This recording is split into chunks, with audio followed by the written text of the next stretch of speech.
क्या आपने कभी सोचा है कि जब कविता और पैनकेक मिलते हैं तो क्या होता है?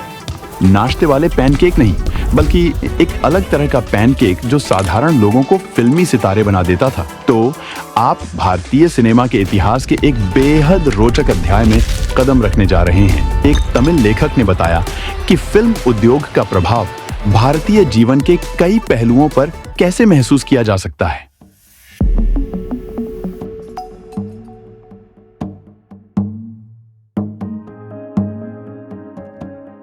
असौमित्रण, जिनका मामूली सा काम अखबारों के क्लिपिंग काटना था, लेकिन यह काम उन्हें उन ड्रामे, सपनों और रंगीन उथल पुथल के करीब ले आता था जो इन दीवारों के भीतर हो रही थी। साल 1940। दुनिया द्वितीय विश्व युद्ध के तूफान में फंसी हुई है। चेन्नई में कुछ अद्भुत हो रहा है। एक समय जो रॉबर्ट क्लाइव का अस्तबल था, वहां जेमिनी स्टूडियोज जीवित हो रहा है। कल्पना कीजिए, आप एक ऐसी बिल्डिंग में दाखिल हो रहे हैं। एक चरचराती सीढ़ी चढ़ते हुए आप एक कमरे में पहुंचेंगे। यही वह जगह है जहां फिल्मी जादू शुरू होता था। इस मेकअप रूम में पैनकेक उस मेकअप सामग्री का ब्रांड नाम था जिसे जेमिनी स्टूडियो ने ट्रकों में भरकर खरीदा था। वही पैनकेक मेकअप जिसने हॉलीवुड की किंवदंती ग्रीटा गार्बो के चेहरे को सजाया, भारतीय सितारों जैसे विजयंतिमाला के चेहरे पर भी लगता था। लेकिन इस जगह को वास्तव में खास क्या बनाता था? सिर्फ पैनकेक या जलती हुई रोशनियां नहीं, जो हमारे कथाकार ने आग का दुख कहा है। असली कहानी उन लोगों में है जो इन गलियारों से गुजरते थे। सालों पहले जब ऑल इंडिया रेडियो और दूरदर्शन राष्ट्रीय एकता पर कार्यक्रम प्रसारित नहीं करते थे, तब जेमिनी स्टूडियोज पहले से ही इसे जी रहा था और इसके अंदर एक छोटा भारत बसता था। अब मैं आपको उन दिलचस्प पात्रों से मिलवाता हूं जिन्होंने इस स्टूडियो को जीवन दिया। एक पिरामिड की कल्पना कीजिए। ऊपर मुख्य मेकअप व्यक्ति जिनकी ब्रश केवल प्रमुख सितारों के चेहरे पर लगती थी। उसके नीचे उनका वरिष्ठ सहायक जो दूसरे नायक और नायिका पर ध्यान देता था। और फिर यह श्रृंखला नीचे तक जाती थी। यहां से बात दिलचस्प होती है। पिरामिड के नीचे था ऑफिस बॉय। हालांकि वह असल में अपने 40 के दशक में एक आदमी था जो उन विशाल रंगों की बाल्टी के साथ भीड़ के दृश्य के लिए पेंट मिलाता था। आप देखिए, वह भी एक कवि था जो एक मेकअप कलाकार के रूप में फंस चुका था और उसकी रचनात्मकता अब केवल उसी तरीके से व्यक्त होती थी जिस तरह वह भीड़ के चेहरों पर पेंट लगाता था। लेकिन ठहरिए, इस व्यस्त स्टूडियो के एक और कोने में झांकते हैं। एक छोटा सा क्यूबिकल है जिसकी दो तरफ फ्रेंच खिड़कियां हैं। अंदर हमारे कथाकार बैठते हैं। हालांकि हमारे कथाकार को तब यह नहीं पता था कि इन्हें फ्रेंच विंडोज कहा जाता था। अखबारों से घिरे हुए ध्यानपूर्वक क्लिपिंग काट रहे होते हैं। अधिकांश लोगों को यह स्टूडियो का सबसे महत्वहीन काम लगता था। और फिर हैं जेमिनी स्टूडियो के प्रसिद्ध कोथामंगलम सुब्बू, वह आदमी जो तिनके से सोना बना सकता था। सिनेमाई दृष्टिकोण से बेशक चूहा पानी में बाघ से लड़ता है और उसे मार डालता है, लेकिन शावकों पर दया करता है और उन्हें प्रेम से पालता है। निर्माता यही कहते हुए सिर खुजलाते थे एक असंभव दृश्य के बारे में। बिना किसी को समय दिए सुब्बू न सिर्फ एक या दो तरीके बल्कि 14 तरीके पेश कर देते थे।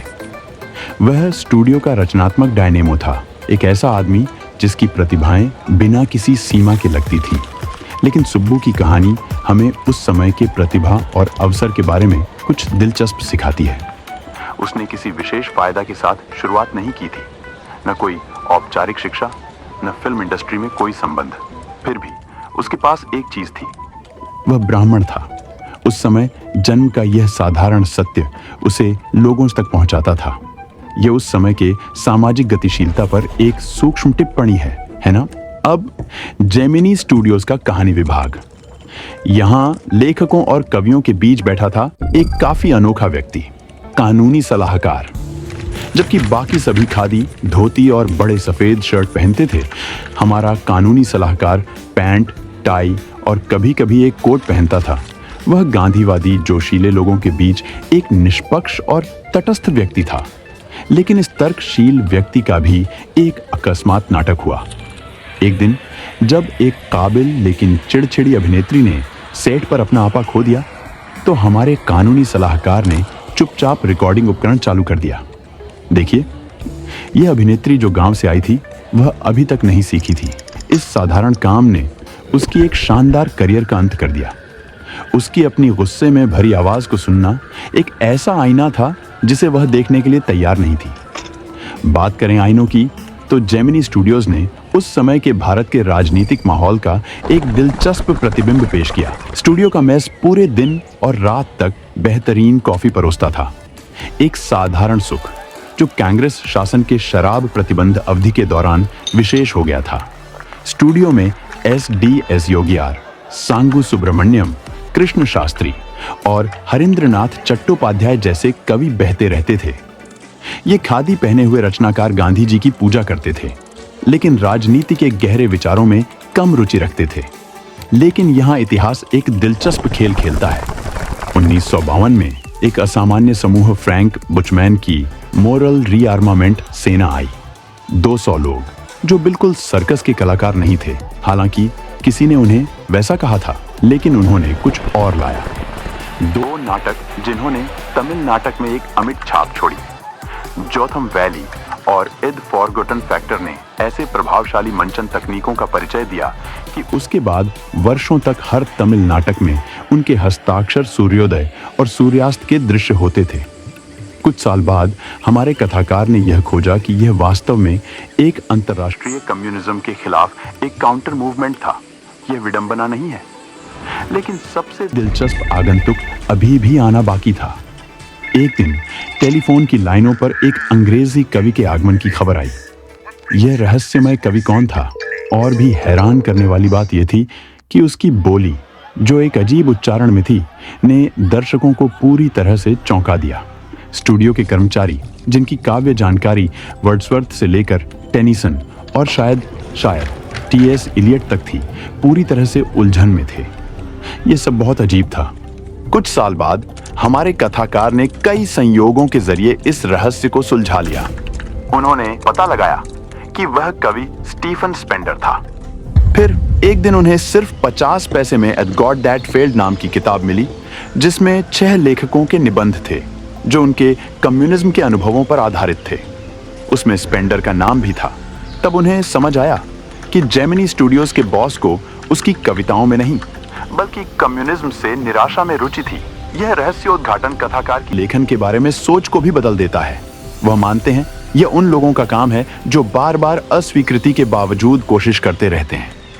और इस प्रकार हमारी कहानी समाप्त होती है जेमिनी स्टूडियोज की, जहां पैनकेक मेकअप और कविता मिले, जहां सपने देखने वाले यथार्थवादी लोगों से मिले और जहां कला, राजनीति और महत्वाकांक्षा की जटिल धाराएं एक साथ मिलीं और कुछ विशिष्ट भारतीय सृजन हुआ।